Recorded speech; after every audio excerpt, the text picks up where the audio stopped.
दोस्तों हम लेकर आ चुके हैं आप लोगों के लिए 10 मिनट में 50 ताज़ा और बड़ी खबरें बताएंगे। दोस्तों आखिरकार कैसे दोस्तों हमास ने इजराइल के ख़िलाफ़ चल दी एक और चाल जिससे इजराइल को बौखलाया।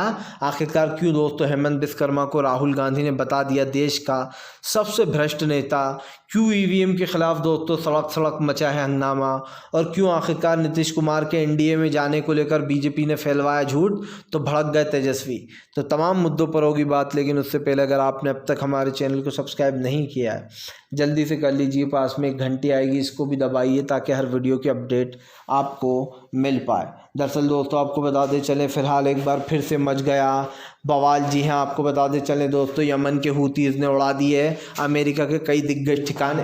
दरअसल आपको बता दें दोस्तों इस वक्त सबसे बड़ा झटका अमेरिका को लगा है, और इस झटके का कारण भी समझ लीजिए। अमेरिका के कई ठिकाने दोस्तों इस वक्त उड़ा दिए गए, और ये किसी और ने नहीं किया, ये किया हूतीज़ ने।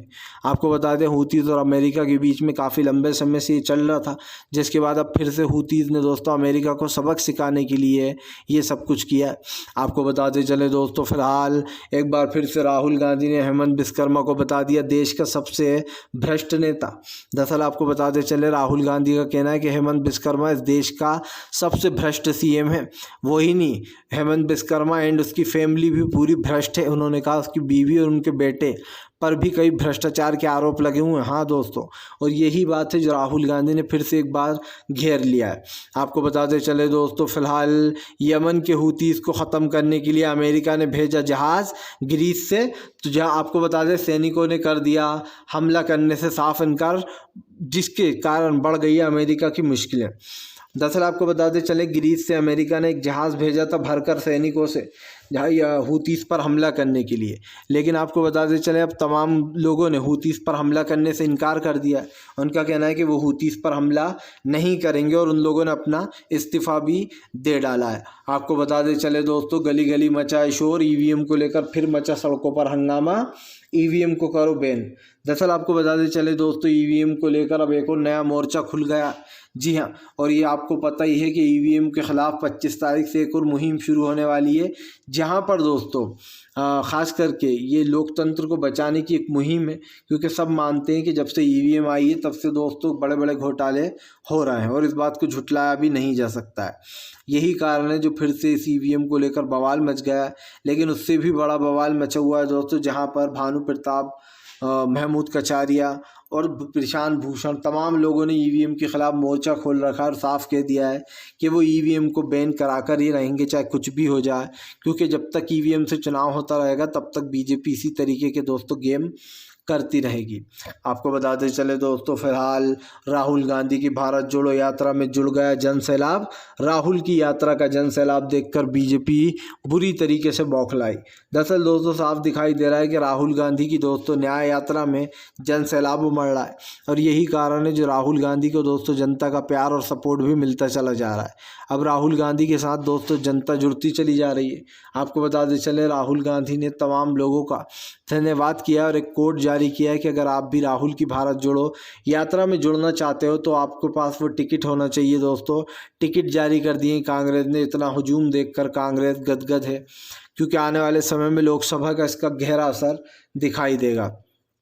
आपको बताते चले दोस्तों फ़िलहाल हमास ने इजराइल पर फिर से किया अटैक, गाज़ा से निकाले इजराइल के कई सैनिक बाहर। दरअसल आपको बताते चले हमास ने फिर से एक बार इजराइल के ऊपर अटैक कर दिया है, और हमास ने दोस्तों इजराइल के कई सैनिकों को ढेर करने का काम भी किया है। आपको बताते चले हमास ने इजराइल के कई सैनिकों को गाज़ा से दौड़ा दौड़ा कर भगाया है। यही कारण है दोस्तों जब इजराइल की मुश्किलें बढ़ती जा रही हैं, क्योंकि हमास तो दोस्तों दोगुनी स्पीड से आगे बढ़ रहा है, और अगर देखा जाए तो हमास की ताकत के आगे दोस्तों इजराइल कुछ भी नहीं है अब। क्योंकि हमास भले ही दोस्तों एक छोटा देश है, लेकिन हमास जिस तरीके से ये जंग लड़ रहा है उसको योद्धा कहें तो गलत नहीं होगा। आपको बताते चले दोस्तों फ़िलहाल प्रधानमंत्री नरेंद्र मोदी के ऊपर जमकर भड़कते हुए नजर आए तेजस्वी यादव। तेजस्वी बोले बीजेपी फैलवा रही है झूठ, नीतीश कुमार कभी नहीं जाएंगे एनडीए में। दरअसल दोस्तों नीतीश के नेता और तेजस्वी दोनों एक ही सुर में बोल रहे हैं। उन दोनों ने कहा कि नीतीश कुमार मर भी जाएंगे तब भी बीजेपी में आप कभी नहीं जाएंगे, और दोस्तों ये बात सच भी है। आप समझिए, अब मीडिया ने सुपारी ले ली नीतीश कुमार के नाम की, तो झूठ फैला रही है कि नीतीश कुमार फिर से एनडीए में जाने वाले हैं, पलटी मारने वाले हैं, जबकि दोस्तों नीतीश ऐसा करेंगे ही नहीं, क्योंकि नीतीश कुमार को खुद पता है पिछली बार बीजेपी उनके विधायक खरीद रही थी और ये बीजेपी हर पार्टी के साथ करती है। जो लोग भी बीजेपी के सहयोगी होते हैं उन्हीं के विधायक खरीद के मेन मुखिया कोई पार्टी से बाहर निकाल देती है। यही कारण है जो नीतीश कुमार अब नहीं जाएंगे बीजेपी में। उन्हें पता है अगर वो बीजेपी में गए तो बीजेपी उन्हीं के विधायक खरीद के उन्हीं को पार्टी से बाहर का रास्ता दिखा देगी। दोस्तों अंदरूनी खेल कर देती है बीजेपी और ये आप भी जानते हो। आपको बताते चले दोस्तों, फिलहाल एकनाथ शिंदे के ऊपर भड़के संजय रावत बोले फिलहाल महाराष्ट्र में कोई स्कोप नहीं है बीजेपी का, इसीलिए प्रधानमंत्री बार बार दौरे लगाते हैं महाराष्ट्र आकर। उन्होंने कहा प्रधानमंत्री को मुंबई की जनता से कोई प्यार वगैरह नहीं है, वो सिर्फ अपनी राजनीति के लिए यहाँ पर आते हैं। यही नहीं, ये आरोप भी लगाया गया प्रधानमंत्री के ऊपर कि प्रधानमंत्री सिर्फ राजनीति के लिए सब कुछ कर रहा है, क्योंकि उन्हें पता है आने वाले समय में लोकसभा में बीजेपी को यहाँ से सीटें नहीं मिलने वाली और उनका कोई भी योगदान नहीं है यहाँ पर। यही कारण है जो संजय रावत ने फिर से एक बार बीजेपी को घेरा और बता दिया कि बीजेपी कैसे शाणपट्टी कर रही है, चालबाजियाँ कर रही है।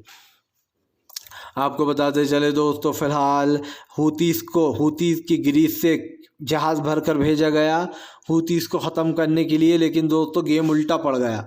दरअसल अमेरिका और हूतीस की लड़ाई दोस्तों किसी से छुपी नहीं है, ये दोनों आपस में ही भिड़ रहा है और एक दूसरे का गेम बजाने के आतुर है।